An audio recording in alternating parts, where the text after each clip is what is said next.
شافع، سب سے پہلے اسی مسئلے سے آغاز کرتے ہیں. یہ بڑا چیلنج ہے جس میں ہر جماعت کو اپنا حصہ ڈالنا ہے. آپ کی رائے کیا ہے؟ بسم اللہ الرحمن الرحیم.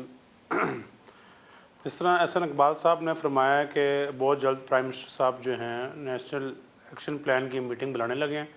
میں سمجھتا ہوں کہ اس وقت جو پاکستان لا اینڈ آرڈر کے صورتحال سے گزر رہا ہے، یہ چیزیں جو ہیں بڑھتی جا رہی ہیں. ہمیں بجائے کہ ہم ڈسکس کریں کہ جی الیکشن کب ہونے ہیں نہیں ہونے، یہ چیزیں ابھی فی الحال میٹر نہیں کرتی، اور سب کو مل کے بیٹھ کے اس کے اوپر ایک سیریس قسم کی اسٹریٹجی بنانی چاہیے اور اس کے اوپر فالو اپ ہونا چاہیے. میں اکثر دیکھتا ہوں کہ میٹنگز ہو جاتی ہیں اور کلپنگ چل جاتی ہے میڈیا میں، اس کے بعد اس میٹنگ کا کوئی فالو اپ نہیں ہوتا پراپر طریقے سے. تو وہ فالو اپ بڑا ضروری ہے. اور یہ لا اینڈ آرڈر کا جو شافع، اگر آپ نے عارف علوی صاحب کی گفتگو سنی ہو، اور اس سے پہلے عمران خان، پرویز الہی، مونس الہی، وہ سارے اس کے اوپر اپنے اپنے بیان دے کے تصدیق کر چکے ہیں کہ گزشتہ انتخابات کے اندر اسٹیبلشمنٹ کا کیا رول تھا.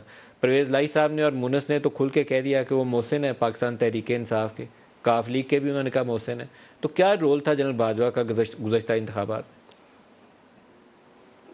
بیسیکلی میں سمجھتا ہوں کہ آپ ایک تھم ڈائیورٹ کریں الیکشنز کے اوپر. لا اینڈ آرڈر کی جو اس وقت صورت حال ہے اس کو جو ہے نا ساروں کو اس پر فوکس کرنا چاہیے، تاکہ جس طرح یہ بلاسٹ اور یہ سارا معاملہ دوبارہ شروع ہو گیا ہے، یہ سارا ڈائریکٹلی اور انڈائریکٹلی اکانومی کے اوپر بھی یہ سارا لنکڈ ہوتا ہے. اور اس میں جو ہے جو اسلامک اسکالرز ہیں ان کو بھی اب سامنے آنا چاہیے، پبلک کو بھی، اور میں سمجھتا ہوں کہ میڈیا چینلز کو بھی.